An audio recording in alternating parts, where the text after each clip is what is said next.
MIC military industrial complex, অর্থাৎ oxygen ছাড়া যেমন মানুষ বাঁচে না, যুদ্ধ ছাড়া আমেরিকা বাঁচবে না। ওখানে সবচেয়ে বড় 5টা অস্ত্র কোম্পানি আছে, এটাকে বলা হয় বিগ 5। ওদের কথা আমেরিকা হারুক আর জিতুক, এটা দেখার বিষয় তাদের, অস্ত্র বিক্রি হোক। বর্তমানে কি সুষ্ঠু নির্বাচন সম্ভব?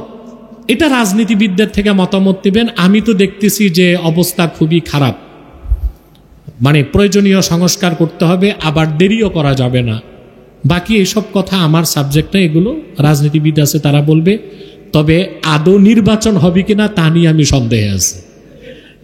আমার কথা এখানে, সুষ্ঠু অসুষ্ঠু তো পরে, আদৌ নির্বাচন হবে কিনা 2-1 বছরে, এটা আমার সন্দেহ আছে। কারণ বাংলাদেশে যেগুলো হচ্ছে এগুলো বাহির থেকে ইন্ধন দিয়ে করা হচ্ছে, বাংলাদেশকে অচল করে দেওয়া। কি করা?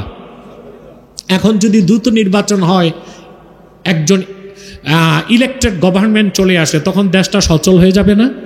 এই জন্য কোনো পক্ষ চাচ্ছে যে নির্বাচন দেরি হোক, সংস্কারও না হোক, নিজেরা ঝগড়াঝাটি থাকুক। তার কারণটা কি জানেন? মার্কিন যুক্তরাষ্ট্রকে যারা চালায়, ডিপ স্টেট, বুঝলেন? এই ডিপ স্টেটে কারা আছে? মার্কিন যুক্তরাষ্ট্রের কিছু উচ্চপদস্থ সেনা কর্মকর্তা। 2 নাম্বার আছে অস্ত্র ব্যবসায়ীরা। যুক্তরাষ্ট্রের যে অর্থনীতি, এটা দাঁড়ায় আছে কৃষির উপর, এটাকে বলা হয় MIC। কি বলে? MIC মিলিটারি ইন্ডাস্ট্রিয়াল কমপ্লেক্স, অর্থাৎ অক্সিজেন ছাড়া যেমন মানুষ বাঁচে না, যুদ্ধ ছাড়া আমেরিকা বাঁচবে না। তো ওখানে সবচেয়ে বড় 5টা অস্ত্র কোম্পানি আছে, এটাকে বলা হয় বিগ 5। কি বলা হয়? বিগ 5। এরা অস্ত্র বিক্রি করে। এদের কাজ হচ্ছে কয়েক বছরে এই যে আপনার আফগান যুদ্ধ, ভিয়েতনাম যুদ্ধ, ইসরায়েলের যুদ্ধ, এগুলোতেই তারা এই পর্যন্ত $1 ট্রিলিয়ন অস্ত্র বিক্রি করছে। ওদের কথা আমেরিকা হারুক আর জিতুক, এটা দেখার বিষয় তাদের, অস্ত্র কি, অস্ত্র বিক্রি হোক। এই টাকা পায় কারা? বিগ 5। কে পায়? 5টা অস্ত্র কোম্পানি। আর ওরা আমেরিকার অর্থনীতিটা গড়ে দিছে এইভাবে, MIC মিলিটারি ইন্ডাস্ট্রিয়াল কমপ্লেক্স। অস্ত্র বানাতে হবে, বিক্রি করতে হবে, এটা ছাড়া আমেরিকা থাকবে না। কথা বলে না? এখন ডিপ স্টেট চিন্তা করতেছে যে আমেরিকা মধ্যপ্রাচ্য থেকে বিতাড়িত, মধ্য এশিয়ায় পরাজিত।